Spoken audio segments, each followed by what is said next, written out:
आज हम लोग सीख रहे हैं कि अंग्रेजी क्या है। इंग्लिश को हम लोग शुरू से लेकर अंत तक सीखेंगे, ABCD से लेकर क ख ग घ से लेकर सभी को शुरू से अंत तक सीखेंगे। तो सबसे पहले हम लोग जानते हैं कि इंग्लिश है क्या, अंग्रेजी है क्या। आइए देखते हैं इसका definition. First question,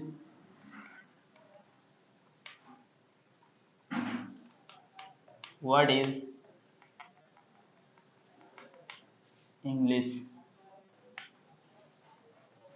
what is English? देखिए इसका डिफिनेशन जो है कई तरीके से हम लोग दे सकते हैं। जैसे कि पहला डिफिनेशन है English is a language. English is a language, English एक क्या है? भाषा है। तो लिखते हैं हम लोग पहला ENGLISH, English is LANGUAGE, English is a language. Simple सा हो गया। तो ये सिंपल सा definition, English is a language. जैसे कि हम लोग कहते हैं कि अंग्रेजी क्या है? भाषा है। अब देखिए दूसरा डिफिनेशन, ये छोटी सी डिफिनेशन, इतने छोटे छोटे डिफिनेशन की कॉपी कलम की कोई जरूरत ही नहीं होगी। आप यहीं पे सीखिए, यहीं से याद करके ले जाइए। सामने सामने देखिए। दूसरा जो है डिफिनेशन है English is N INTERNATIONAL, international language, LANGUAGE, English is an international language. जैसे कि अंग्रेजी क्या है? एक अंतरराष्ट्रीय भाषा है। अंग्रेजी क्या है? एक अंतरराष्ट्रीय भाषा। इतनी छोटी छोटी डिफिनेशन कि आप एक ही से सबको याद कर सकते हैं। ठीक है, English is an international language, English is a language, simple सी परिभाषा। अब चलते हैं हम लोग तीसरे परिभाषा की तरफ, थर्ड डिफिनेशन की तरफ। देखिए English is a global language. English is a global language. जैसे कि अंग्रेजी एक वैश्विक भाषा है, ग्लोबल यानी कि पूरी दुनिया की एक भाषा है ना। अब चलते हैं हम लोग चौथे डिफिनेशन पे आते हैं। इतनी छोटी छोटी डिफिनेशन की आप एक बार में देखिए, इसको याद करके ले जाइए। पहला definition English is a language, दूसरा डिफिनेशन है English is an international language, तीसरा डिफिनेशन है English is a global language.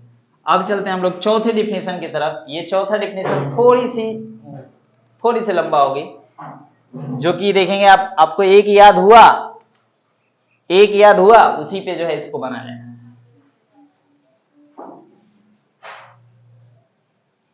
देखेंगे जब कहेंगे ना। चलिए चौथा डिफिनेशन देखेंगे। थोड़ी सी इंग्लिश इज ए लैंग्वेज से ही हम लोग इसको थोड़ा सा बढ़ा देंगे।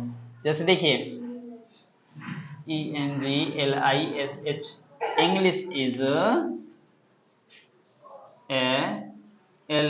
LANGUAGE, English is a language which spoken WHICH, which speaks SPEAKS, which speaks whole WHOLE, whole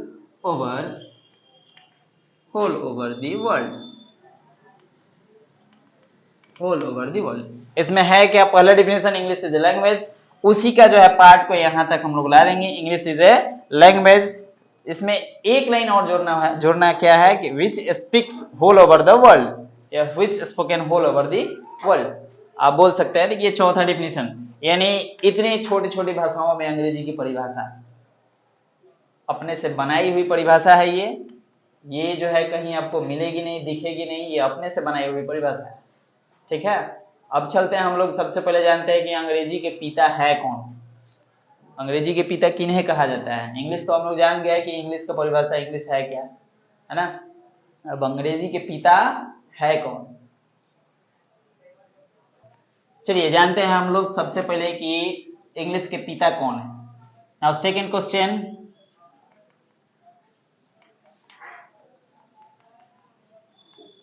who was the was भी लगा सकते हैं, इज भी लगा सकते हैं। अगर इज में पूछा जाए तो इज में जवाब दीजिएगा, वाज में पूछा जाए तो वाज में जवाब दीजिएगा, ठीक है।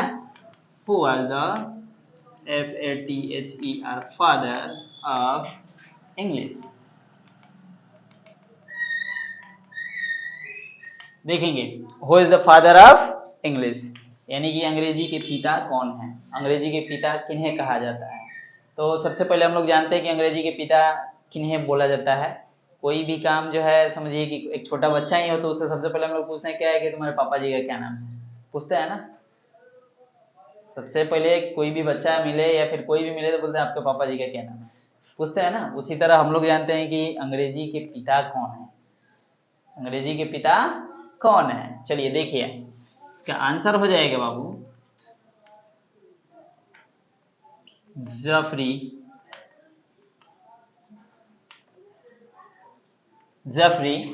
चौसर।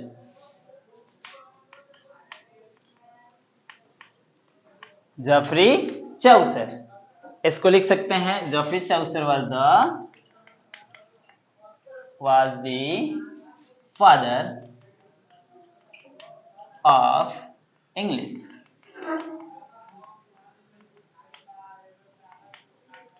देखिए जफरी चौसर साहब जो है ये इंग्लिश के कौन है, पिता है, जफरी चौसर। ये जो है इनके बारे में हम लोग सबसे पहले जानते हैं कि ये कहाँ के रहने वाले थे, ये इंग्लैंड के रहने वाले थे।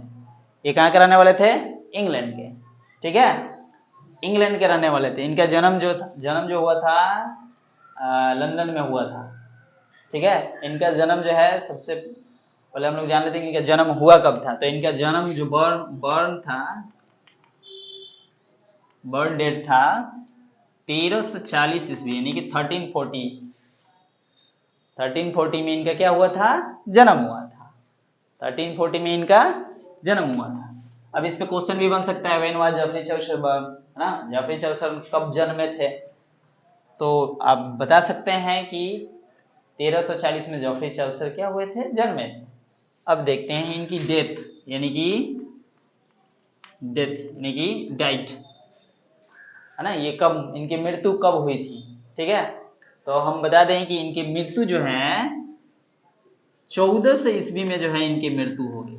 1400 ईस्वी में क्या हो गई, इनकी मृत्यु हो गई।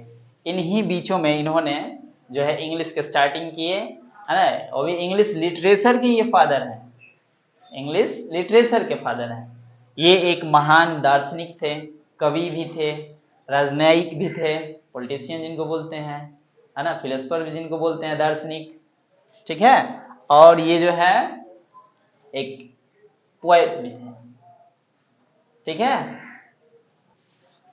तो देखिए आज हम लोग पढ़ लिए कि अंग्रेजी है क्या, जैसे कि English is a language, first definition. Second definition है English is an international language. Third definition है English is a global language. और चौथा डिफिनेशन है English is a language which speaks whole over the world, यानी कि अंग्रेजी एक भाषा है जिसे पूरी दुनिया में क्या की जाती है, बोली जाती है। आगे ध्यान देंगे। अब सबसे पहले पूछा गया कि सेकंड में पूछा गया था कि अंग्रेजी के पिता कौन है, तो who was the father of English, यानी कि यहाँ पे लिटरेचर भी आ सकता है बाबू, यानी कि जो हम लोग लिखते हैं कविता उविता, है ना, कवि भी जो होते हैं वो कविता लिखते हैं ना, वो हो गया, ये किताब तब लिखते हैं। तो ये इंग्लिश लिटरेचर के फादर हैं कौन, Geoffrey Chaucer was the father of English literature. आगे ध्यान देंगे इनकी जन्म जो हुई थी 1340 ईस्वी में हुई थी और इनकी मृत्यु जो हुई थी 1400 ईस्वी में इनकी मृत्यु हो गई। इसके बाद जो है कल हम लोग पढ़ेंगे, कल की क्लास में पहला क्वेश्चन रहेगा हम लोग का, जो कल का क्लास होगा उसमें ग्रामर के बारे में,